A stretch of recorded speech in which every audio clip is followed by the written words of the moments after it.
Ceci est un livre audio autogénéré par Google. Introduction. Francis Saurin. Conseiller à la Société française de l'énergie nucléaire, SFEN, membre honoraire du Haut Comité pour la transparence et l'information sur la sécurité nucléaire. Nucléaire. Brève réflexion sur les voies problématiques de la communication et du débat. D'abord un constat. Dans ses applications potentielles, l'énergie nucléaire est inéluctablement ambivalente, guerrière ou pacifique. Et dans l'opinion que chacun se forge à son égard, cette double image est prépondérante. Dit autrement, cela revient à constater que le nucléaire, quelle que soit l'application qu'on lui destine, traîne à ses basques une sorte de péché originel qui le rend a priori suspect aux yeux du public. L'enseignement secondaire ou supérieur ne contribue nullement à infléchir cette image. Et je me rappelle bien que lors de mes études à la faculté de droit et sciences économiques puis à Sciences Po Paris, je n'ai été confronté au nucléaire que dans sa version guerrière. Hiroshima, Nagasaki sont les premiers mots que, jeune étudiant, j'ai été amené à associer à cette forme d'énergie. Et l'électricité ? Ah oui, le nucléaire peut aussi servir à en fabriquer. Mais les cours et les manuels insistent bien moins sur ce côté atome pacifique que sur la phase destructrice de la fission. Et finalement, toutes les enquêtes sociologiques l'attestent. Derrière la représentation paisible d'une centrale nucléaire produisant tranquillement son électricité peut affleurer toujours, de manière plus ou moins évidente ou cachée, et même après plus d'un demi-siècle, le souvenir du drame japonais. Il faut bien se rendre compte qu'aucun jugement formé sur le nucléaire ne peut s'affranchir de cette image anxiogène. Elle s'affiche comme une balise psychologique incontournable tant pour le profane que pour le spécialiste.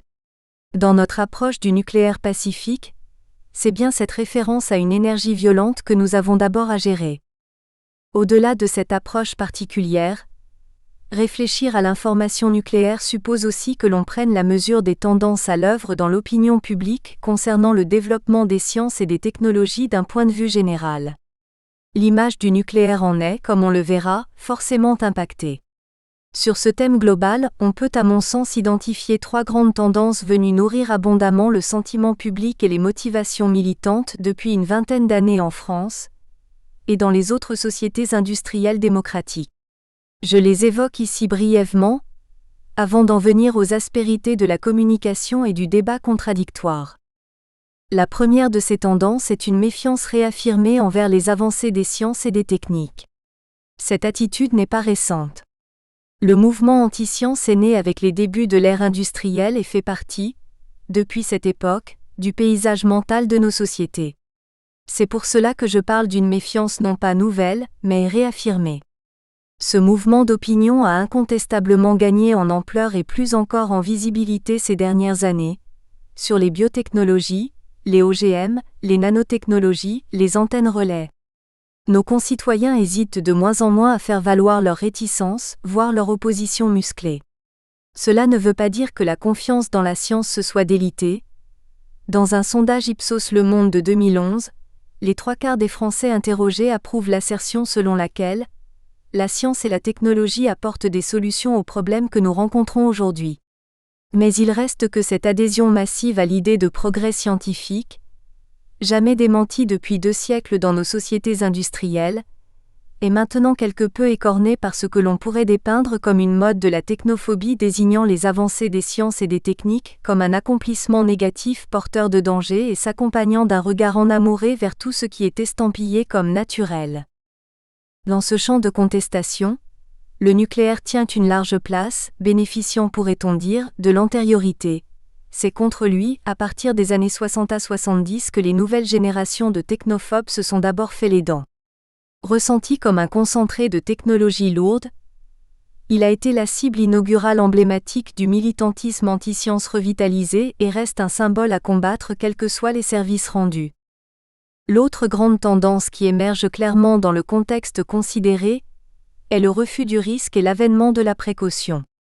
Notre société, beaucoup plus protégée qu'autrefois, est devenue beaucoup plus craintive. Pour nombre de nos compatriotes, l'idée même de risque est devenue intolérable. On ne l'accepte que proche du niveau 0, et encore à la condition que le fameux principe de précaution, que la France, rappelons-le, a inscrit dans sa constitution en 2005, puisse déployer, pour l'étouffer, ces dispositifs attentistes voire paralysants. Aujourd'hui, dès qu'une innovation pointe dans tel ou tel domaine avancé des sciences ou des technologies, les grands prêtres de la précaution peaufinent leur discours excommunicateur. Et là encore, le nucléaire a constitué le secteur inaugural où cette attitude de pensée a fait ses premières armes sous l'impulsion d'un large réseau d'associations militantes espérant que le curseur risque acceptable se dirige toujours plus bas et le curseur précaution encore plus haut. Le mouvement est en marche dans bien des esprits, comme il m'a été donné de l'expérimenter très concrètement lors de multiples débats et échanges sur le terrain ces dernières années. Malgré toutes les dispositions prises, le nucléaire présente des risques même minimes. Alors, il faut l'abandonner avant un nouvel accident. Voilà l'argument phare de ce nouveau culte de la précaution attisé par le mouvement anti-science pour contrecarrer les avancées nouvelles dans le champ électronucléaire ou ailleurs. Il faut noter enfin l'irrésistible ascension, dans nos sociétés industrielles, d'une exigence, celle d'installer le citoyen en décideur final sur tous les grands projets d'équipement, avant les experts et les responsables politiques. Cette tendance vers ce qu'il est convenu d'appeler la démocratie participative est à l'œuvre dans la plupart des pays développés, présentée comme une forme moderne de la gouvernance. On ne s'en remet plus au jugement du décideur traditionnel, le plus souvent l'administration et ou les élus, ni à la parole de l'expert. C'est désormais le citoyen, premier concerné et premier détenteur de la légitimité démocratique qu'il s'agit d'écouter prioritairement, fût-ce aux dépens des spécialistes de la question. De ce point de vue, je garde en mémoire cette étonnante exclamation d'un militant antinucléaire, en réponse à l'exposé très pointu et argumenté d'un dirigeant de l'Agence nationale pour la gestion des déchets radioactifs, ANDRA, lors d'une réunion débat en 2005 à Paris sur le stockage des déchets radioactifs. Pourquoi vous croirait-on ? Ces quelques mots en disent long sur l'inclination émergente de ne plus faire confiance a priori à la parole de l'expert, qui se trouve de ce fait dévalorisé et supplanté par le jugement du citoyen. En mettant celui-ci au centre du jeu y compris durant les périodes non électorales, la démarche participative qui s'esquisse va conduire les acteurs, au premier rang desquels experts et décideurs, à repenser le dispositif sociétal devant conduire à la réalisation d'un projet ou d'une politique. Avec la loi dite Barnier, les procédures d'enquête publique, l'instauration des commissions locales d'information CLI, la création du Haut Comité pour la transparence et l'information sur la sécurité nucléaire, HCTISN, l'organisation de nombreux débats publics sur les grands projets d'équipement, la France n'est pas restée indifférente à ce penchant de l'opinion. Elle y a fait écho, et particulièrement dans le domaine nucléaire où les débats nationaux officiels ont été nombreux ces dernières années.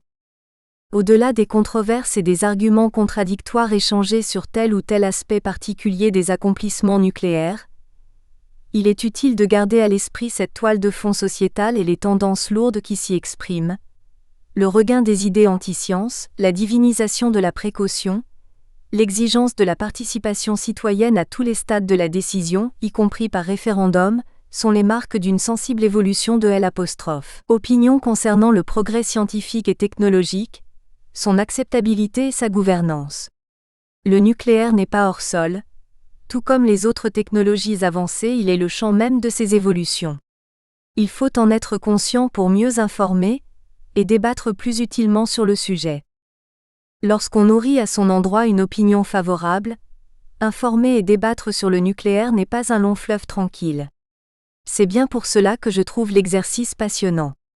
Ce que j'ai pu expérimenter tout au long des années durant lesquelles je me suis livré à cet exercice, relaté notamment dans mon livre Déchets nucléaires, Où est le problème ? EDP Science, 2015 pourrait inspirer de longs développements. Sans aborder le fond même des arguments échangés, j'ai choisi d'évoquer ici ce qui m'est apparu au fil du temps comme les quelques contraintes essentielles, auxquelles se heurte la communication nucléaire à destination du grand public et des médias, des contraintes fonctionnant comme autant de difficultés auxquelles on n'échappe pas et qu'il convient de résoudre ou d'aplanir à chaque étape du propos, sauf à être perçu comme un savant nébuleux ou un arrogant technocrate. La plus évidente de ces difficultés tient à la complexité des thématiques abordées, et à ce que j'appellerais l'exigence de la brièveté. Pour le dire sans prendre de gants, les questions liées aux sciences et techniques nucléaires sont très compliquées et le public n'y connaît rien, et les médias si peu. Ainsi par exemple la radioactivité est un phénomène complètement méconnu du grand public, et très difficile à appréhender dans son principe et ses mécanismes. Mais il est évidemment indispensable d'avoir quelques notions de base sur ce thème, pour prendre la mesure de tel ou tel événement et ne pas se laisser gagner par le catastrophisme ambiant. De même, ce qui se passe à l'intérieur d'une centrale nucléaire est pour bien des gens un mystère absolu, beaucoup croyant qu'elle peut exploser comme une bombe atomique. Ces méconnaissances, cette complexité technique appellent nécessairement de la part de l'acteur nucléaire, et je l'ai toujours bien ressenti en ce qui me concerne, un discours informatif et explicatif, suffisamment pédagogique pour être compris mais pas trop pour ne pas être assommant. Très rares sont les circonstances où l'on peut échapper à ce devoir d'explication. Ce qui ajoute à la difficulté de la tâche, c'est que dans la plupart des cas cette explication doit être brève, tenir en quelques lignes, sauf bien sûr si on écrit un livre, ou en quelques dizaines de secondes si l'on s'exprime sur une radio ou une chaîne de télévision. Il faut savoir que les médias ont une peur panique de ce qui est long, de ce qui s'éternise. Si c'est le cas, l'auditeur téléspectateur risque de décrocher, issue fatale. On vous demande donc, sur une radio, d'expliquer le stockage des déchets nucléaires. En 45 secondes, Monsieur Saurin, si vous pouvez, pas beaucoup plus long en tout cas, pour citer l'exemple le plus récent qui me revient en mémoire. Comme l'a bien analysé Gilles Finkelstein dans son livre L'urgence dans le monde contemporain, c'est tout, plus vite et tout de suite, et pour aller vite il faut faire court. Les médias n'échappent pas à cette règle de la brièveté, ils en sont même les premiers promoteurs. Ainsi donc, en communication nucléaire il faut non seulement expliquer des choses très complexes mais en plus le faire très brièvement, contrainte incontournable qui s'apparente parfois à la quadrature du cercle. Une autre difficulté majeure tient au fait que le nucléaire est un champ inépuisable d'idées reçues, de rumeurs en décalage complet avec les réalités techniques. Ainsi par exemple, comme je le notais plus haut, un Français sur 2, indique les sondages, est persuadé qu'un réacteur nucléaire peut exploser comme une bombe atomique. On peut certes lui montrer assez clairement que ce n'est pas possible, mais il n'est pas évident que ce démenti ponctuel amène notre interlocuteur à abandonner durablement sa conviction première. Toutes les études sociologiques et les expériences de terrain le confirment. Les rumeurs sont formidablement difficiles voire impossibles à éradiquer lorsqu'elles sont solidement implantées dans la population. J'ai été en permanence confronté à ce florilège de rumeurs et d'idées reçues dans mes échanges avec les personnes du public, beaucoup étant par exemple convaincus que la hausse des cancers de la thyroïde en France est due à Tchernobyl, ce qui est rigoureusement inexact, ou que les centrales nucléaires émettent dans leur fonctionnement quotidien des rayonnements radioactifs capables d'atteindre directement les personnes passant à proximité. Cette lutte contre les rumeurs infondées, toujours catastrophistes, est tout à la fois une exigence fondamentale de la communication nucléaire et une entreprise problématique lorsque l'on sait que combattre une rumeur peut parfois aboutir à la renforcer. Bref, il faut régulièrement remettre l'ouvrage sur le métier sachant pertinemment que les démonstrations les mieux argumentées, les démentis les plus solidement fondés se heurteront souvent à du scepticisme, voire à de l'incrédulité ou à du déni, avant peut-être de rencontrer aussi quelque acquiescement, le pire n'étant pas toujours sûr. Une troisième caractéristique, quasi caricaturale, du débat nucléaire est qu'il instaure entre l'expert et le prophète un dialogue asymétrique inégal d'un type très particulier. Je désigne ici comme experts les professionnels du secteur, chercheurs, ingénieurs, industriels, les responsables politiques et administratifs, les sociétés savantes comme la SFEN, bref ceux qui entendent informer et débattre en se fondant sur les données réelles des dossiers, sans les noircir ou les enjoliver. J'accorde le statut de prophète, sinon à la totalité du moins à de nombreux militants antinucléaires qui n'hésitent pas à forcer le trait, à annoncer en matière de sûreté, des futurs cataclysmiques, bref, à diaboliser le nucléaire sans être trop regardants sur la validité technique de leurs propos. Il est intéressant de constater combien ces rôles s'assument clairement lors de la plupart des débats contradictoires en réunion publique ou dans les médias. Pour avoir tenu longtemps avec bien d'autres le rôle de l'expert, j'ai pu mesurer à quel point mes contradicteurs, tout au moins la plupart d'entre eux, revêtaient avec un naturel consommé les habits du prophète. Dans un tel face-à-face, les armes ne sont pas forcément égales. Ainsi par exemple, La radioactivité va fatalement remonter à la surface tôt ou tard et contaminer nos enfants, clamera le prophète lors d'une discussion sur le stockage géologique des déchets. Avec cette seule courte phrase, combien de fois me l'a-t-on servi dans des formes plus ou moins approchantes? Il instille dans l'âme des auditeurs, en quelques secondes, l'angoisse de terribles lendemains et la défiance envers le stockage souterrain. Pour rectifier cette proclamation biaisée, l'expert ne pourra faire appel qu'à la seule arme qu'il possède, l'argumentation rationnelle. Cela veut dire qu'il lui faudra nécessairement se lancer, avec plus ou moins de maîtrise, dans un développement démonstratif plus long, plus pesant, peut-être ennuyeux, avec données techniques et chiffres à la clé. Sous la pression du temps de parole qui s'écoule, et qu'il ne faut pas dépasser, il devra, si on lui en laisse le loisir, expliquer comment ces déchets sont conditionnés et confinés, évoquer la décroissance de la radioactivité, parler du déplacement des radioéléments dans la roche d'accueil, donner la mesure des niveaux de contamination et de leur gravité. Bref, il devra asséner à ses auditeurs toute une kyrielle de notions techniques au risque de les faire décrocher, tandis qu'avec une seule petite phrase combien plus courte et plus spectaculaire, le prophète fera à coup sûr retentir le tocsin dans les consciences de chacun. Grandeur et servitude de la tâche de l'expert amené ainsi à assumer sa belle mission d'informer, en étant le plus souvent cantonné à la défensive et en endurant les emportements émotionnels d'un prophète, dont le premier objectif est d'entretenir les inquiétudes. Tchernobyl, Fukushima, les faibles doses, les transports de combustibles usés, l'exposition des personnels travaillant sous rayonnement, l'impact environnemental des centrales, la plupart des thèmes venant en discussion se prêtent à cette confrontation asymétrique très caractéristique du débat nucléaire entre celui qui allume les incendies et celui qui cherche à les éteindre. Et de fait, tous les grands débats nationaux officiellement organisés en France, ces 15 dernières années, sur des thèmes nucléaires comme Penly, le réacteur à eau pressurisée européen, les déchets, ont mis en scène ces schémas particuliers de dialogue entre un imprécateur qui accuse et qui peut se permettre d'argumenter à minima car il touche avant tout par l'émotion et un pédagogue dont la parole ne vaut que par la preuve. Je mesure bien que les réflexions précédentes renvoient à des tendances sociétales ou à des disputes tactiques qui toutes ajoutent à la difficulté de l'information-communication dans le domaine nucléaire. Faut-il pour autant rendre les armes pédagogiques, et désigner comme inutiles les efforts de vulgarisation intelligente entrepris par les sachants? Dans ce champ clos où prolifèrent rumeurs et idées fausses, y a-t-il encore place pour la transmission sereine de données validées? Autrement dit, les efforts d'information et de transparence conduits depuis une vingtaine d'années par les professionnels du secteur peuvent-ils rencontrer l'acquiescement des citoyens et être utiles? Je ferai 2 remarques en forme de conclusion sur ce thème. Je note en premier lieu que plus les citoyens sont informés sur le nucléaire, et plus faible est leur inquiétude sur cette forme d'énergie.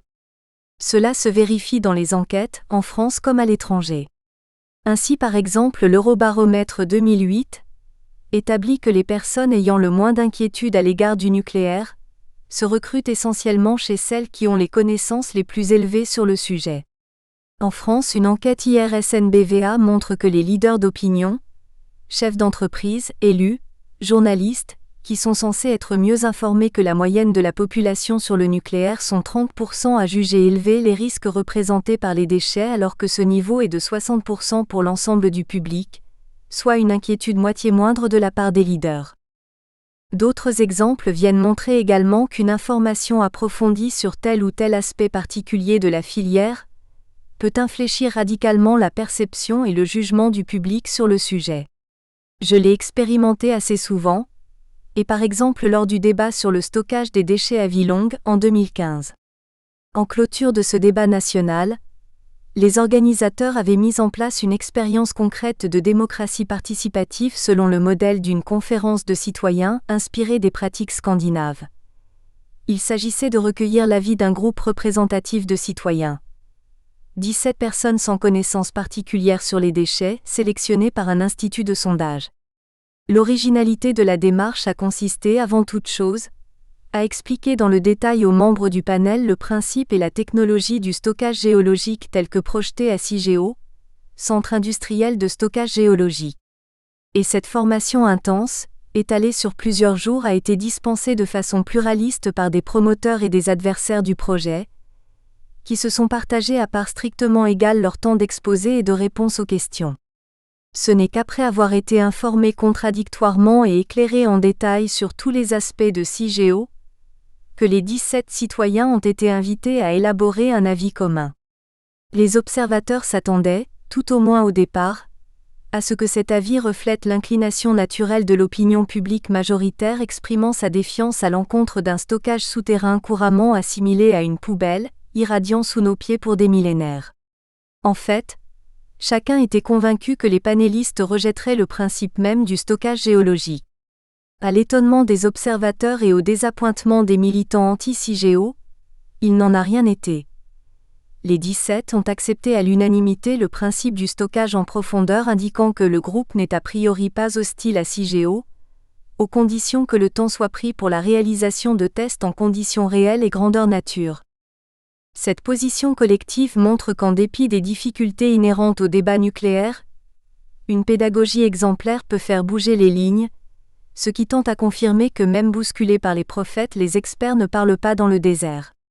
Au bout du compte, le verdict de la conférence rappelle tout simplement que l'information peut dégonfler certaines caricatures et éclairer utilement l'opinion publique. 1. Les écologistes, la radioactivité naturelle, l'HORMESIS. Bruno Combi. Premier écologiste pour le nucléaire. Patrick Moore. Fondateur de Greenpeace et pro-nucléaire. Jean-Luc Salanave. 4 souvenirs de mon aventure nucléaire. Michel Gay. Les contre-vérités vertes. Jerry Cutler. Les effets bénéfiques sur la santé des faibles doses de rayonnement, vont-ils sauver le nucléaire? Bruno Combi. Polytechnicien, ingénieur en génie nucléaire, président fondateur de l'Association des écologistes pour le nucléaire. Bruno Combi, à gauche, avec le professeur James Lovelock, auteur de la théorie Gaïa et père historique de la pensée écologique. Premier écologiste pour le nucléaire. 1. L'évolution en écologiste pro-nucléaire. J'ai 55 ans et depuis toujours, j'essaie d'améliorer les choses autour de moi. C'est le fil directeur de ma vie. Lorsque j'étais étudiant, je m'intéressais au mode de vie, au sport, à la psychologie, à la performance, à l'alimentation, à la relaxation, à la sieste, à voir comment on peut vivre mieux, pour soi, pour les autres et pour la société en général. Ce n'est pas un engagement nouveau, cela remonte au début de mon adolescence. Mon père Olivier, géologue pétrolier, travaillait dans le domaine de l'énergie. Son métier consistait à trouver où était le pétrole. Il a terminé sa carrière en faisant de la prospective énergétique, et en travaillant sur les protocoles d'accord sur le gaz naturel entre l'Europe et la Sibérie, sur le gaz naturel sibérien entre l'Europe et l'URSS au sein d'Elf Aquitaine qui sera ensuite absorbé par le groupe Total. Très jeune, je posais déjà de nombreuses questions à mon père sur l'énergie. Parce que la France n'a pas de pétrole, et que notre pays devait donc aller le chercher ailleurs, j'ai eu la chance de beaucoup voyager dans mon enfance en accompagnant mon père. J'ai passé les 2 premières années de ma vie au Gabon, où mon père était responsable des premiers puits de pétrole. Nous habitions dans la jungle à proximité de la plage, dans des containers aménagés. C'est à cette époque que l'on peut parler de mes premiers pas d'écologiste, au sens propre du terme puisque c'est là-bas que j'ai appris à marcher. J'y ai découvert la vie au soleil dans la jungle africaine, sur la plage, dans la nature sauvage, à manger des bananes, du poisson fraîchement pêché et de délicieux fruits sauvages. Puis, après un passage en France, nous sommes partis aux États-Unis. Les Américains ayant découvert qu'il y avait du pétrole sous la mer. Nous avons donc passé 2 années en Louisiane, à Lafayette puis à la Nouvelle-Orléans où j'ai fait mes classes maternelles à l'école Montessori. Nous sommes ensuite revenus en France quelques mois, le temps de mon cours préparatoire, CP, avant de repartir au Canada où j'ai passé 7 années. Ainsi, de l'âge de 6 ans jusqu'à l'âge de 13 ans, j'ai vécu à Calgary dans la province de l'Alberta, province dont le nord est gorgé de pétrole lourd. J'y ai fait du ski, construit des cabanes en rondins et des radeaux pour naviguer sur les lacs, et j'y ai pêché et chassé. Tous les week-ends, nous partions à la chasse dans les grandes plaines et j'y voyais ces grandes torchères qui brûlaient le gaz associé au pétrole. Cela ressemblait aux flammes du diable, à l'enfer. Je demandais à mon père, c'est de l'énergie qui se perd. Pourquoi ne chauffe-t-on pas les maisons avec ? Il m'avait répondu que ce n'était pas rentable, que le tuyau pour amener le gaz jusqu'aux villes coûtait trop cher et que peut-être plus tard cela serait possible. Effectivement, c'est ce qui se fait actuellement puisqu'on amène maintenant le gaz sibérien jusqu'en Europe. Mais dans les années 60, cela n'existait pas. Le gaz est plus difficile à transporter que le pétrole. Je lui disais que c'était dommage, que c'était du gaspillage et nous avions de longues discussions sur le monde énergétique de demain. De ces discussions, j'avais retenu que le pétrole et le gaz étaient des énergies finies, non infinies et qu'elles allaient disparaître dans un certain nombre de décennies. J'avais 10 ans et je voulais savoir, quand nous irions dans le mur. Il m'avait dit qu'il ne verrait pas le monde de l'après-pétrole, mais que moi je le connaîtrais. Mon père me disait aussi, que ferons-nous quand il n'y aura plus de pétrole, retournerons-nous vivre dans des grottes comme autrefois ? Non. Heureusement, il y a une énergie pour prendre le relais, c'est le nucléaire. J'ai compris très jeune et n'ai jamais changé d'avis. J'étais pro-nucléaire et écologiste. J'aime bien creuser, comprendre. De retour en France, étant bilingue, j'ai continué mes études au lycée international de Saint-Germain-en-Laye. J'avais compris que c'était la science qui faisait avancer le monde. Ainsi après prépa, je suis rentrée à l'école polytechnique puis à l'école nationale supérieure des techniques avancées, ENSTA, maintenant Paris Polytech. J'ai choisi comme section le nucléaire car l'électricité est une énergie ordonnée, propre, servant à tout, un moyen facile, distribué dans des fils, magique. À un point tel qu'au début, on désignait l'énergie électrique comme la fée électricité, mais la fée est devenue reine. Au passage, on peut remarquer qu'il n'y a jamais eu de guerre de l'électricité, alors que les guerres du pétrole ou pour l'accès à l'eau se sont multipliées ainsi que les chantages sur le gaz, notamment sur l'Ukraine. En 1984, lorsque j'étais à l'ENSTA, le nucléaire était alors une technologie de pointe, très à la mode. Cela a bien changé depuis, le nucléaire est presque devenu honteux. J'avais comme professeur André Gauvenet, le premier titulaire du poste d'inspecteur général pour la sûreté nucléaire d'EDF. C'était un passionné, mettant la sécurité au premier plan. Je lui posais beaucoup de questions, et nous nous revoyions même en dehors des cours. Ce n'était pas un militant, c'était un peu mon grand-père et il m'a beaucoup appris.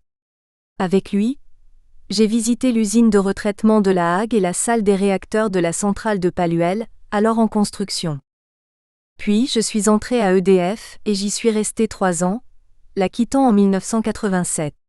En effet, j'étais passionnée aussi par la santé, l'alimentation, le sport, la psychologie. 2. Écrivain, lanceur de concepts. Pendant mes études, j'étais devenu moniteur de planche à voile, ce qui me permettait de vivre dans une caravane, pieds nus, en maillot de bain 2 mois par an. C'est à cette époque que j'ai fait mes premières expériences nutritionnelles.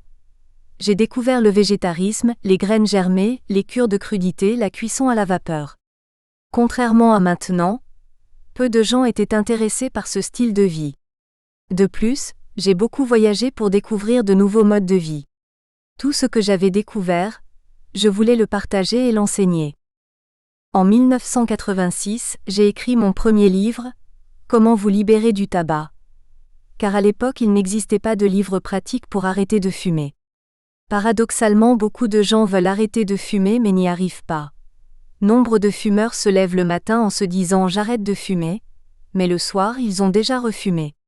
J'avais pris conscience de ce paradoxe en faisant des stages de monitorat de planche à voile à l'école Les Glénans. Je pensais que j'allais y rencontrer des sportifs de haut niveau, ne fumant pas, ayant une bonne alimentation et un mode de vie sain pour optimiser leur performance. Pas du tout.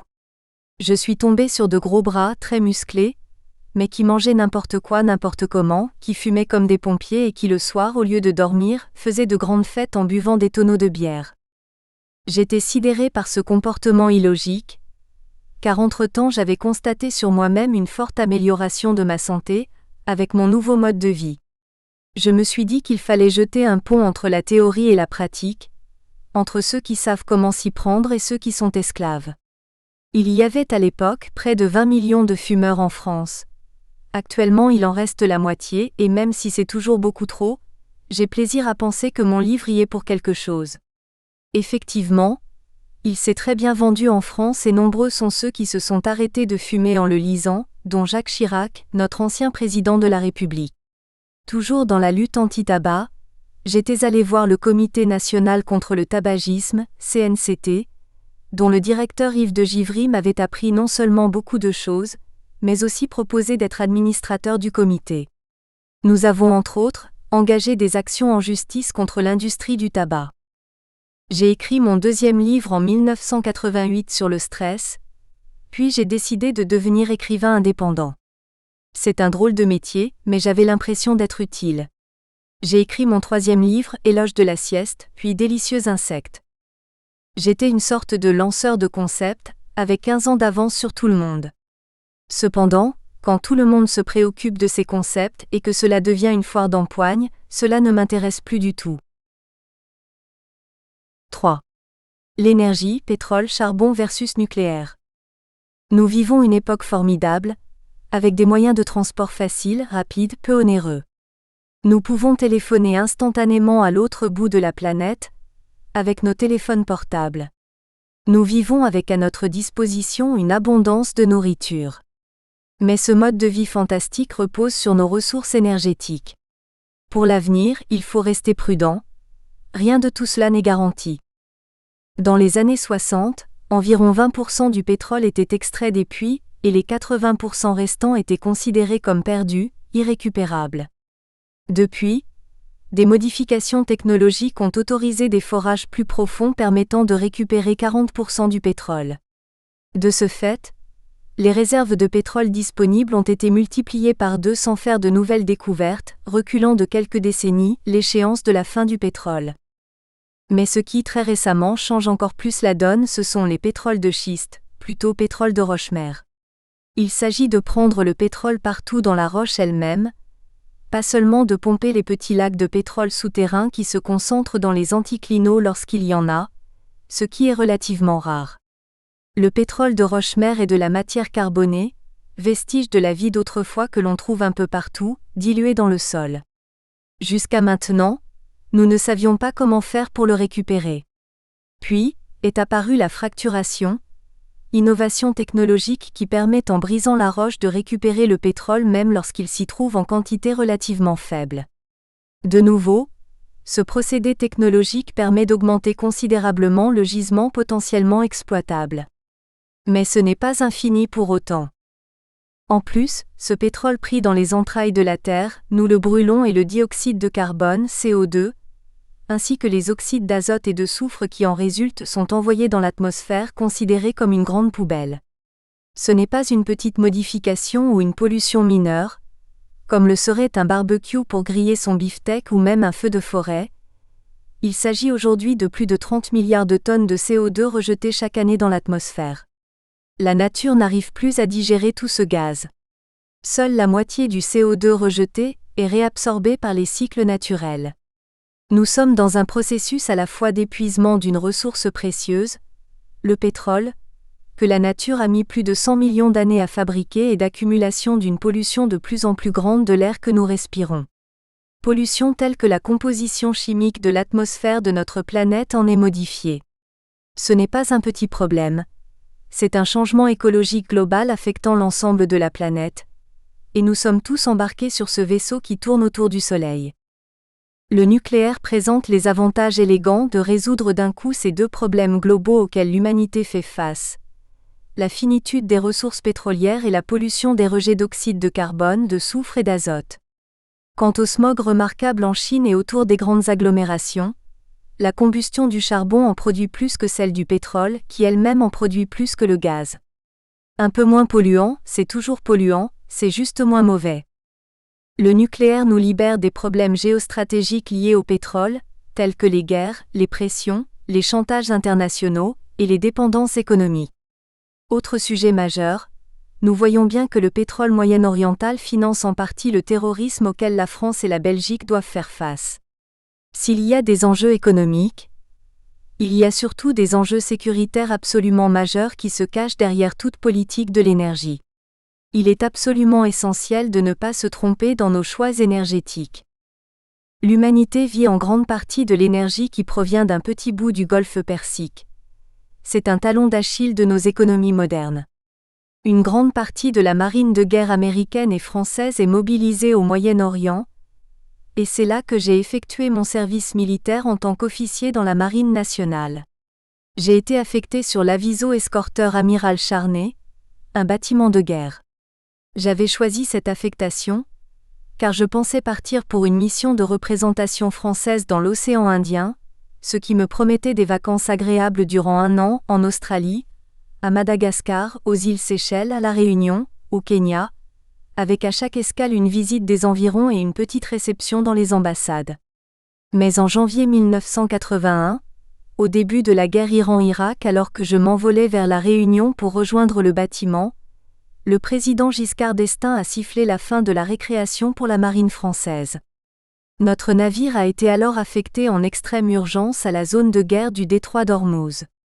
En effet, les Iraniens menaçaient de couper la route du pétrole aux Occidentaux et de couler les pétroliers qui passeraient le détroit, ce qui risquait de mettre à genoux tous les pays développés. De plus, les assurances des pétroliers, assurées par de grosses compagnies d'assurance comme la Lloyd, étaient suspendues s'ils naviguaient en zone de guerre. À l'époque tout comme aujourd'hui, il y avait de fortes tensions autour de cette région stratégiquement hypersensible. L'ayatollah Khomeini avait pris le pouvoir à la suite du Shah d'Iran.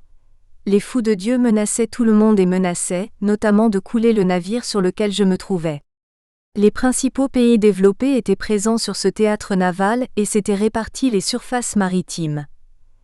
Les Américains y avaient dépêché plusieurs gros porte-avions, naviguant au large en escadrille avec frégates, comprenant des hélicoptères et avions sécurisant en permanence l'espace aérien, ainsi que des sous-marins qui, eux, sécurisaient l'espace maritime. Il fallait à ces escadrilles être à plus de 300 milles des côtes pour avoir la place nécessaire pour manœuvrer.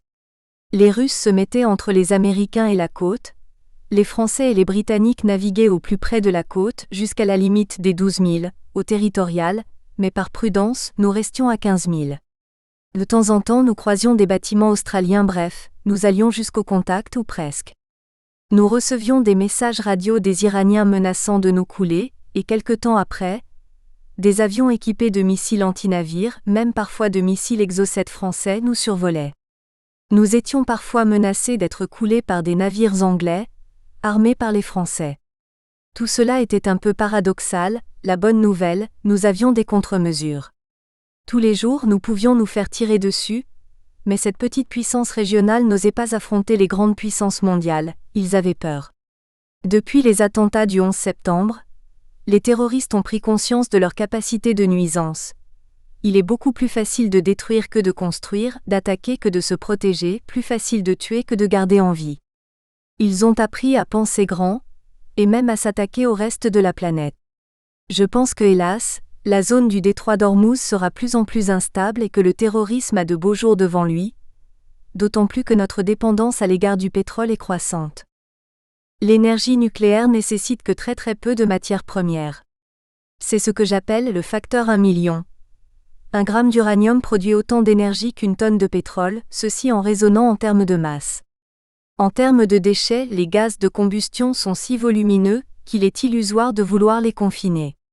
Depuis ses débuts, l'industrie gazière et pétrolière n'a donc jamais confiné ses déchets et la poubelle était et est toujours l'atmosphère. À l'aube du réchauffement climatique, on s'est dit qu'il faudrait le confiner. Mais pas facile de confiner un gaz, avec ses mouvements browniens de molécules minuscules. Les déchets nucléaires sont quant à eux solides, lourds, inertes. Tellement lourds que ce sont les éléments les plus lourds de la planète. Ce sont des déchets qui ne bougent pas. Si on abandonne un tuyau de plomb dans son jardin avec un peu de terre dessus, après une décennie ou siècle, le morceau de plomb sera toujours là. Évidemment, on ne peut pas en dire autant des gaz de combustion du charbon ou du gaz naturel. Les molécules, c'est comme les obèses, plus elles sont grosses, moins elles courent vite. Comme le nucléaire consomme très peu de matières premières, la dépendance envers le pays producteur est très faible. En outre et par chance, il y a de l'uranium un peu partout. Quand Georges Pompidou et Valéry Giscard d'Estaing ont lancé le programme nucléaire français, ce dernier a dit « Rien qu'avec l'uranium sur notre territoire français, la ressource énergétique est supérieure à la valeur énergétique de tout le pétrole de l'Arabie saoudite. Ce qui est exact, de l'uranium il y en a partout. Sur un jardin de 1000 mètres carrés et sur une profondeur de 10 mètres, nous avons un peu moins de 100 kg d'uranium, soit sur la même superficie et sur une épaisseur de 100 mètres de croûte terrestre, nous en avons environ 1 tonne. Rien que dans mon terrain, j'ai des tonnes d'uranium alors qu'il me suffirait de quelques kilos pour mon usage. Avec l'industrie nucléaire, il n'y a donc plus de risque de pénurie, pas de dépendance économique, plus de dépendance énergétique. Les enjeux géopolitiques sont aussi nettement inférieurs. Le nucléaire consomme des quantités infimes d'uranium.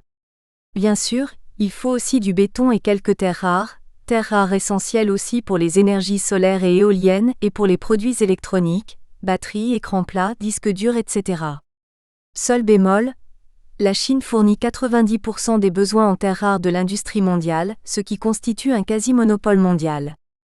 Enfin, certains pensent que la Nouvelle-Zélande ou l'Islande ne pourront jamais utiliser le nucléaire car ces îles sont trop petites pour y installer des structures de centrales nucléaires. C'est faux, on sait faire du nucléaire miniature. On sait faire de petites piles atomiques, qui fournissent l'énergie nécessaire aux satellites et aux sondes envoyées dans l'espace. De petits réacteurs sont utilisés dans les sous-marins à propulsion nucléaire, ainsi que dans les petites centrales nucléaires sur barges flottantes. Le nucléaire est une industrie beaucoup plus propre que celle du charbon, son grand concurrent. Pour simplifier, on peut dire que l'industrie du charbon est très polluante, très sale, très dangereuse, même quand tout va bien. Alors que l'industrie du nucléaire à l'inverse, même quand on fait des bêtises, est hyper propre, hyper sûre, et connaît très peu d'accidents. Au niveau mondial, il y a des accidents souvent meurtriers tous les jours dans les mines de charbon. Les accidents nucléaires, il y en a eu tellement peu, que 50 ans plus tard on en parle encore. Tchernobyl, le pire, s'est passé il y a 30 ans. Lors du second accident le plus grave, Fukushima avec ses 4 réacteurs hors d'usage, personne n'a été tué, personne par la radioactivité. Seuls 3 ouvriers ont eu les jambes légèrement brûlées par de l'eau contaminée, qui s'était introduite dans leurs bottes. Les 20 000 morts dus au tsunami ont été oubliés. 100 000 personnes ont été évacuées de la zone de Fukushima. Il était légitime d'évacuer très rapidement les populations autour de Fukushima au moment de l'accident, pour les mettre à l'abri. Aujourd'hui, la zone pourrait être en grande partie réhabitée. Les doses de radioactivité ne dépassent pas les doses de radioactivité naturelle que l'on trouve dans certaines stations thermales européennes ou villes comme Guarapari au Brésil et Ramsar en Iran. Il est cependant très difficile pour un homme, ou une femme, politique de donner aux populations le signal de revenir habiter la zone précédemment interdite. En effet, si une seule de ces personnes développait plus tard un cancer et bien qu'une personne sur 3 meurt d'un cancer sans avoir été exposée à la radioactivité, cette personne exposée pourrait traîner cet homme, femme, politique devant les tribunaux, sur la base que l'exposition à la radioactivité est la cause de son cancer. 4. Genèse de l'Association des écologistes pour le nucléaire. J'ai été un précurseur de la diffusion de plusieurs idées sur l'écologie. Durant les années 80, les salons et expositions bio ou écologiques se sont multipliés et j'y animais de nombreuses conférences. J'ai vécu par l'intérieur le développement de ces idées, et j'ai vu alors la montée de l'antinucléarisme primaire, viscéral. Beaucoup de gens critiquaient le nucléaire dans les milieux écolos sous prétexte que selon eux, c'est sale, c'est dangereux, ce n'est pas démocratique. C'était une haine absolue, sans aucun fondement. La critique du nucléaire se construisit ainsi petit à petit, à l'intérieur de ces mouvements, et j'ai vu comment ces personnes avec ces propos commençaient à grignoter, à envahir l'ensemble de la société en partant de pas grand-chose. J'ai aussi compris très tôt qu'ils avaient gagné parce qu'ils étaient combatifs, parce qu'ils se battaient avec leurs tripes et avec un discours émotionnel. Je m'intéresse à la psychologie et comme l'écrivait Émile Coué, le père de la pensée positive, quand il y a un combat entre la raison et l'imagination, c'est toujours cette dernière qui l'emporte. Ce combat contre le nucléaire fondé sur rien de scientifique, l'accident de 3 Miles Island n'avait fait aucune victime, était très dangereux. À un moment, cela a été un peu trop loin. l'Allemagne et les États-Unis de Jimmy Carter avaient mis un coup de frein à leur programme nucléaire et je voyais qu'en France, les Verts et leur radiophobie s'avançaient dans les arcanes du pouvoir. Je reliais cela au paradoxe du titre de mon livre, Délicieux insectes. Les insectes sont une source de protéines importante prouvée scientifiquement, mais il existe une peur inconsciente des insectes fabriqués depuis l'enfance. Ce même paradoxe existait pour le nucléaire, une énergie propre produisant peu de déchets confinés, mais cette énergie est unanimement critiquée. J'ai décidé alors de résoudre ce paradoxe en lançant un pavé dans la mare avec mon livre, Un écologiste pour le nucléaire. En fait, il y a deux mondes, celui des ingénieurs et celui des écologistes qui ne comprennent rien mais qui sont contre tout. Deux mondes qui ne parlaient pas le même langage et qui donc, ne se comprenaient pas. Ce nouveau livre a été publié en 1994, et on m'a invité sur les plateaux de télévision pour en parler. J'y ai souvent été pris entre deux feux, l'industrie qui ne faisait plus confiance aux écologistes et les écolos qui n'écoutaient plus le monde de l'industrie. Je voulais mettre tout le monde d'accord, mais c'était une guerre de tranchées. J'étais debout au milieu et tout le monde se tirait dessus. Je me suis fait beaucoup d'ennemis des deux côtés. J'étais notamment le diable pour les écolos. À partir de là, je n'ai plus été invité à débattre, on m'a même interdit d'exposer dans les salons bio. Puis j'ai commencé à recevoir des menaces. Un jour à Tours lors de l'exposition Horizon Nature, mon stand a été violemment démonté et mes deux collaborateurs et moi-même avons été agressés et insultés par des prétendus pacifistes. J'ai intenté un procès contre ces antinucléaires et les organisateurs du salon que j'ai gagné, mais personne n'en a parlé. J'avais des menaces de plus en plus tenaces, je commençais à avoir peur. Au cours des missions, on me disait « Vous êtes tout seul, vous êtes un rigolo, un marginal. » Nous, dans notre organisation antinucléaire, nous sommes 5000 et plus, nous avons même un ministre, et vous, vous êtes Monsieur Personne. Un argument d'autorité. Je ne voulais plus, et ne devais plus rester seul. Pays de Pierre et Marie Curie et d'Antoine Becquerel qui a découvert la radioactivité, la France est l'exemple qui démontre au monde entier que le nucléaire civil, ça marche, et même que cela fonctionne très bien grâce à Areva et EDF, compagnies nucléaires très performantes. En France donc, beaucoup de gens étaient d'accord avec moi. J'ai créé l'Association des écologistes pour le nucléaire, AEPN, en 1996, pour réunir ces personnes et combattre les manifestations haineuses de certains groupes antinucléaires. De plus, il y avait des myriades d'organisations antinucléaires, mais pas d'associations nationales pro-nucléaires qui informent le grand public, les politiques, les médias.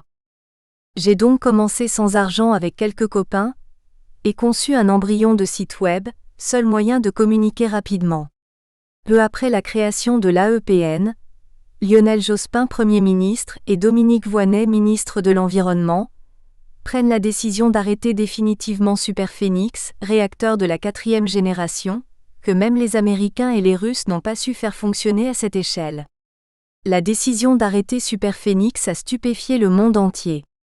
Il y a eu une action en justice pour arrêter cette décision, portée par deux organisations, l'AEPN et le Syndicat mondial des travailleurs du nucléaire, WONUC, avec son fondateur André Maïsseux.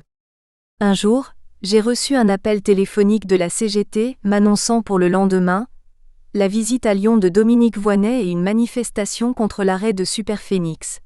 On lui dira ce qu'on pense. Venez avec une banderole. Me voilà préparant ma première banderole. J'ai fabriqué celle-ci avec 2 gros piquets achetés au magasin de bricolage du coin, et je me suis retrouvée en tête de la manifestation. La ministre a demandé à recevoir une petite délégation, et je me suis retrouvée à discuter avec elle pendant plusieurs heures. Grâce à la banderole, l'AEPN a été vue à la télévision, ce qui lui a permis de passer rapidement de 10 à 1000 membres. Dans les années qui ont suivi, l'AEPN s'est développée dans différents pays, le Canada, les États-Unis, la Pologne, l'Afrique du Sud et des correspondants. Le but est d'informer le public sur les bienfaits du nucléaire civil. 10 ans après, avec Hervé Niffenegger, j'ai fondé l'association Sauvons le climat, qui prône la lutte contre le réchauffement climatique grâce à la suppression de l'utilisation des énergies fossiles et le maintien de l'électronucléaire. 5. Les actions de l'AEPN. 5.1 Étude des effets de la radioactivité naturelle. Une des activités de l'AEPN consiste à étudier la radioactivité naturelle. On nous serine souvent avec les nombreux méfaits de la radioactivité artificielle de nos centrales, alors qu'elle n'a pas d'action directe sur l'homme. En effet, elle est parfaitement contenue au cœur du réacteur par 3 enceintes de confinement.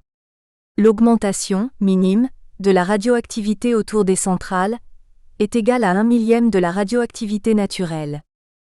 La radioactivité naturelle a été peu étudiée. Pourtant, depuis la nuit des temps, le Soleil est non seulement à l'origine de la vie, mais aussi un grand réacteur nucléaire. Notre planète est radioactive. On y trouve entre autres de l'uranium et du thorium, qui sont les scories radioactives d'une supernova qui a permis la création du Soleil puis des planètes de son système. Nous retrouvons sur Terre les cendres de cette explosion dont les concentrations en ces actinides, en fait, nous mesurons leurs descendants gazeux, varient beaucoup suivant les lieux. En France, dans la plupart des régions, il y a à peu près 3 grammes d'uranium par tonne de terre qui produisent un bruit de fond moyen de l'ordre de 0,1 microsievert par heure, débit de dose, micro-SVH. Dans certaines régions granitiques, telles que la Bretagne, le bruit de fond y est de 2 à 10 fois plus élevé. Dans le village de Ramsar, Iran et la plage de Guarapari, Brésil, dont je parlerai plus tard, j'y ai mesuré respectivement 150 et 50 microsieverts par heure, soit des bruits de fond de 100 à 1000 fois plus élevés que dans nos contrées. Cette variation dans les bruits de fond naturels de 1 à 1000, c'est beaucoup, d'autant plus par rapport à une augmentation de 0,001. Cette variation naturelle est donc 1 million de fois supérieure à celle apportée par les centrales. Et on nous bassine dans les médias pour une augmentation 1 million de fois plus faible que des augmentations que l'on rencontre dans la nature et dont personne ne se soucie. En conséquence, j'ai décidé d'aller étudier ces lieux naturellement radioactifs. J'ai étudié 4 endroits. En France, je suis allé à la Bourboule, station de cure thermale en Auvergne. J'y ai mesuré jusqu'à 3 microsieverts par heure dans la rue, en plein cœur de la ville, soit 30 fois plus que la moyenne. Malgré cela, c'est une ville réputée pour notamment soigner les maladies chroniques des enfants telles que l'asthme et les allergies. En 2000, la Commission de recherche et d'information indépendante sur la radioactivité, CRIRAD, relève un taux de radioactivité supérieur aux valeurs moyennes sur la plage de l'Espiguette située à l'embouchure du Rhône. En 2003, la plage de l'Espiguette fait de nouveau grand bruit. La CRIRAD prétendait que cette radioactivité provenait de déchets radioactifs déversés par le site nucléaire de Marcoule et voulait faire interdire cette magnifique plage, alors qu'elle est idéale pour faire du kitesurf. Donc en juillet 2003, une petite délégation de l'AEPN, dont ma fiancée, s'est rendue sur place pour étudier. J'y ai mesuré des débits de dose de l'ordre de 1 microsievert par heure, soit 10 fois plus que sur des zones proches, mais quand bien même 10 fois plus que pas grand-chose, cela ne reste pas grand-chose. Quant au mécanisme, il était connu de longue date. En 1955, André Rivière, un géologue, avait mis en évidence le transport par les eaux du Rhône de sédiments contenant des éléments naturellement radioactifs comme de l'uranium et leur concentration sur la plage de l'Espiguette. Cette étude a été publiée en 1956, soit 2 ans avant le début de la construction du site de Marcoule. À titre indicatif, le Rhône charrie une dizaine de tonnes d'uranium naturel par an. Les conclusions de notre étude ont été publiées sur Internet, ce qui a mis fin à cette cabale. La CRIRAD n'a pas insisté comme c'était l'AEPN qui avait réalisé l'étude. En 1999, je suis parti à Guarapari, au Brésil. Guarapari est situé sur la côte sud de l'Atlantique, à l'embouchure d'une rivière qui charrie des sables riches en thorium qui vont se déposer sur la plage dite du Sable Noir, Praia Areia Preta. On peut lire sur la brochure de l'Office du tourisme la phrase Cidade da Saúde, soit ville de santé. En effet, c'est une ville célèbre pour ses bienfaits sur la santé et ceci avant même l'arrivée des Portugais. Les Indiens d'Amazonie venaient déjà s'enduire le corps de sable noir pour se soigner. Rapidement après la découverte de la radioactivité, on s'est aperçu que cette plage était radioactive et à partir des années 1910, les bienfaits de sa radioactivité ont été exploités. Les curistes viennent s'enduire le corps de sable noir riche en thorium et restent ainsi 5 minutes pour une première exposition, puis le temps d'exposition augmente sans dépasser 1 heure par jour. La durée de la cure est d'environ 20 jours, et cela permet de guérir tous les phénomènes inflammatoires. Au niveau des mesures, dès l'arrivée à la plage, on note une dose de 5 microsieverts par heure, soit 50 fois plus élevée que le bruit de fond habituel. À un endroit de la plage, j'ai pu mesurer 30 microsieverts par heure. Ce sont des niveaux où on commencerait à s'affoler dans une centrale nucléaire. Mais à Guarapari, aucune radioprécaution particulière n'est prise et personne n'a peur de la radioactivité. La plage est peuplée d'enfants qui jouent et de touristes venus du monde entier. C'est de plus une ville très urbanisée. Avant d'arriver, je m'imaginais que c'était un petit village de pêcheurs avec des cabanes en bois. Pas du tout. Cela ressemble plutôt à Nice avec sa promenade bordée d'immeubles. Les habitants sont fiers de la particularité de leur ville, et on peut même se loger à l'hôtel du Thorium. C'est rafraîchissant contrairement à la Bourboule, où il ne faut pas prononcer le mot radioactivité. De plus, ils étaient contents de voir que l'AEPN s'intéressait à leur ville. Économiquement parlant, on peut aussi dire que les bienfaits de cette radioactivité naturelle ont sauvé Guarapari. En effet, en 1942, les Américains, lorsqu'ils ont déclenché le projet Manhattan, ont décidé de récupérer le thorium de la plage de sable noir pour fabriquer la bombe atomique. Ils ont donc pillé, vidé la plage d'une grande partie de son thorium. Une usine installée sur la plage où la plupart des pêcheurs locaux ont été embauchés, permettait de séparer le sable noir riche en thorium du sable blanc par densitométrie. Au rythme d'un bateau par semaine, des milliers de tonnes de thorium sont parties vers les États-Unis. Il y a eu des mariages, des histoires, des constructions jusqu'au moment où le projet Manhattan a décidé d'abandonner la voie du thorium. L'exploitation a donc cessé brutalement, mettant en grande difficulté économique Guarapari. En tout cas, les États-Unis ont un très gros stock stratégique de thorium en attente de servir à la réalisation des réacteurs du futur.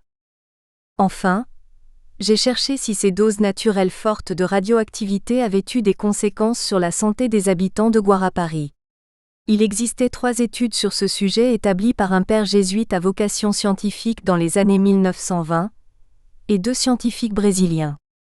Je suis allé voir les médecins de la ville. J'ai enquêté sur d'éventuelles études de santé, ce qui m'a permis d'établir un protocole de recherche sur ce sujet. Malheureusement, je n'ai pas obtenu de subvention pour le mettre en œuvre.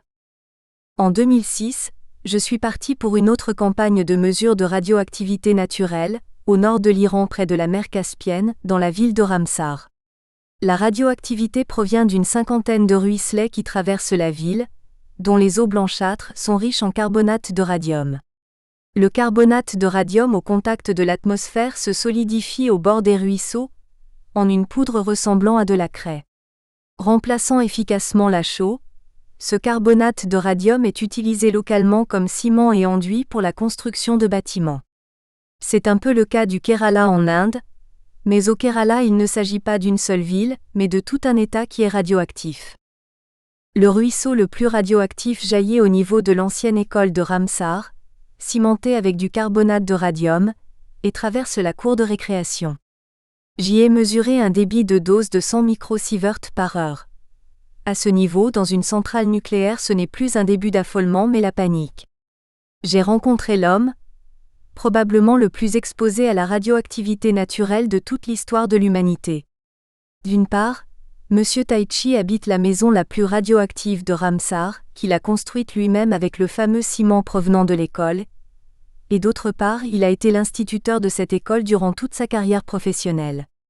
Lorsque je l'ai rencontré, il avait 68 ans et avait dépassé de 10 ans l'espérance de vie moyenne du pays. On ne peut pas dire qu'il est mort prématurément. Il se nourrissait avec les légumes et les fruits de son potager hautement radioactif. Au contact des oranges, je mesurais jusqu'à 4 microsieverts par heure. À l'intérieur de sa maison, notamment dans la cuisine et la chambre à coucher, j'y ai mesuré jusqu'à 150 microsieverts par heure. J'ai aussi travaillé avec des scientifiques du département de radiologie de l'hôpital et de l'université des sciences médicales de la ville iranienne de Babol. Nous avons étudié les effets de cette radioactivité naturelle sur les 1190 enfants ayant fréquenté cette école primaire, la plus radioactive au monde. Aucun effet négatif n'a été observé à ce jour, ni sur la santé de ces enfants, ni sur celles de leurs descendants, malgré les fortes doses de radioactivité naturelle auxquelles ils ont été exposés. Enfin, j'ai fait une proposition: transformer cette école en musée de la radioactivité naturelle. On y évoquerait l'hormésis, les différentes formes de radioactivité, les études sur ses effets, ce qui serait bien utile sur le plan pédagogique. De plus, cela pourrait booster le tourisme. Malheureusement, ce n'est pas simple, il faut trouver des fonds. Je suis aussi allé dans la petite ville de Boulder dans le Montana, où les anciennes mines d'or sont actuellement exploitées en mines de santé. Depuis les années 50, les gens viennent du pays tout entier mais aussi du Japon, s'exposer au radon et des résultats positifs ont été obtenus notamment sur les maladies auto-immunes telles que l'arthrite. Les curistes restent assis dans la mine d'1 à 2 heures sur 7 à 10 jours. C'est un peu comme à Lourdes sauf qu'à Lourdes, il se produit un miracle tous les 10 à 15 ans alors qu'au Montana, chaque personne exposée est un miraculé et repart soulagée ou guérie. Remarquons qu'à Lourdes, c'est aussi une grotte. Je devrais y aller mesurer la radioactivité. Si cela fait du bien, faisons-le savoir. Si c'est une arnaque, il faut le démontrer. La découverte de la cortisone a nui à la pratique de la mine. Je suis allé visiter la free entreprise Radon Health Mine qui continue cependant à bien fonctionner. Le propriétaire ne gagne pas des fortunes mais il est content. On notera que les autorités américaines ont inspecté le lieu et ne l'ont pas fermé bien que le radon soit considéré comme un danger pour la santé par ces organismes environnementaux. Avant les années 60, les stations d'eau thermale étaient nombreuses à mettre leurs agents curatifs radioactifs en publicité et les eaux minérales comme Badois, Perrier affichaient leur concentration en uranium. Actuellement, elles sont déradioactivisées. C'est dommage, car on se prive des vertus des doses faibles de radioactivité. Nulle part au monde, il a été montré que la radioactivité naturelle était dangereuse pour la santé. Au contraire, il semble qu'il y ait une sorte de règle. Aux doses naturelles et y compris jusqu'aux doses naturelles les plus élevées, la radioactivité soit n'a pas d'effet, soit n'a que des effets bénéfiques. 5.2 La sécurité nucléaire. Pour l'AEPN, la sécurité particulièrement de l'électronucléaire est un sujet très important. Globalement, la sécurité des centrales nucléaires est très bien faite par de très bons ingénieurs. Les centrales sont très bien protégées, qu'il s'agisse d'attentats terroristes, de tremblements de terre, de chutes d'avions ou autres. Bien que l'on parle uniquement du risque radioactif dans les médias, il existe d'autres risques qui ne sont pas ceux auxquels on pense en premier. Il ne s'agit pas du risque nucléaire, mais celui de manquer de courant, et que nos centrales soient mises en état de ne plus fonctionner. Et je rappelle que 80% de notre électricité est produite par nos centrales nucléaires. Fin octobre 2014, j'ai abordé ce sujet pour la première fois au cours de l'émission Bourdin Direct sur RMC, émission animée par Jean-Jacques Bourdin. Il se trouvait qu'un drone avait survolé de nuit une centrale nucléaire, et que quelque temps plus tard, 5 drones avaient survolé 5 centrales françaises au cours de la même nuit. Personne ne savait pourquoi, ni la police, ni le gouvernement. J'ai réfléchi aux différentes hypothèses en me posant une première question. Que peut faire un drone ? J'ai écarté rapidement l'hypothèse attentat. Un drone ne pourrait pas atteindre un réacteur nucléaire entouré de 3 enceintes de confinement, d'une épaisseur d'1 mètre de béton. Aussi bête et inutile qu'attaquer une voiture avec un moustique. Par contre, le drone est capable d'observer et de cartographier. Ces drones ont survolé de nuit, donc ils étaient équipés de caméras infrarouges. Ainsi ils voyaient ce qui est chaud. Qu'y a-t-il de chaud dans une centrale ? Il y a le cœur de la centrale, mais comme nous venons de le voir, il est bien protégé. Un autre endroit chaud, ce sont les transformateurs basse tension-haute tension, qui sont situés le long de la centrale, à l'extérieur des turbines. En quoi cela peut être utile de les repérer, et pourquoi ? Nous étions en période d'attentat terroriste. Y avait-il un rapport ? En outre, le fait que 5 centrales avaient été survolées simultanément la même nuit et que les autorités avaient été défiées, démontrait qu'il s'agissait plutôt d'une organisation de professionnels. Que pourrait-il se passer en cas d'attaque d'un ou plusieurs transformateurs ?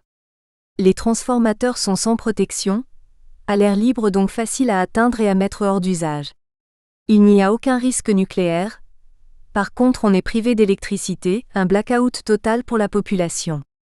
Si un transformateur est hors d'usage, ce n'est pas catastrophique. EDF a quelques unités de rechange et il suffirait de 15 jours à 3 semaines pour le remplacer et le mettre en route. Par contre, si 5-10 transformateurs sont mis hors d'usage simultanément, il faudrait en fabriquer, et là les délais de remplacement sont d'au moins 1 an. C'est une ville, une région, la France voire l'Europe qui sera dans le noir, puisque la France est le poumon de l'Europe. Toute l'économie serait par terre, plus de communication, de téléphone, les industries ne pourront plus fonctionner, il ne s'agira plus d'une question d'éclairage. Ce scénario est-il réaliste? En tout cas, la neutralisation d'un transformateur est plus facile et moins dangereuse que de produire un accident nucléaire. Ce scénario est possible, en voici quelques exemples. En avril 2013, à San José en Californie, un commando de snipers a tiré de nuit sur 17 transformateurs les endommageant gravement. Auparavant, ils avaient coupé des câbles de télécommunications optiques. À ce jour, les coupables n'ont pas été retrouvés, mais les États-Unis ont pris des mesures de protection, ce que n'a pas fait la France. En Ukraine et en Iran, des attaques similaires de transformateurs ont eu lieu. En Belgique début août 2014, à la centrale nucléaire de Tihange, une personne a volontairement vidangé l'huile de refroidissement d'une turbine du réacteur Tihange 4. Le système de vidange de ce type de turbine est particulier, en conséquence seul un agent infiltré connaissant ce système a pu opérer sans problème. Depuis, les procédures de sécurité ont changé. Toutes les procédures de maintenance doivent être effectuées par 2 ouvriers. La Belgique a 6 réacteurs nucléaires qui fournissent 50% de ses besoins en électricité. À l'époque de l'attentat, 2 étaient déjà hors de service pour contrôle et les journaux belges titraient « La Belgique passerait-elle l'hiver ?» Un peu plus tard en novembre 2014, curieusement un incendie s'est déclaré sur transformateur d'intensité produisant l'arrêt du réacteur Tihange 3. 6. Conclusion. La réputation de sérieux de l'AEPN construite grâce à nos études m'a permis d'être... Nous espérons que vous avez apprécié cet aperçu. Pour continuer à écouter ce livre audio sur Google Play Livres, utilisez le lien dans la description de la vidéo.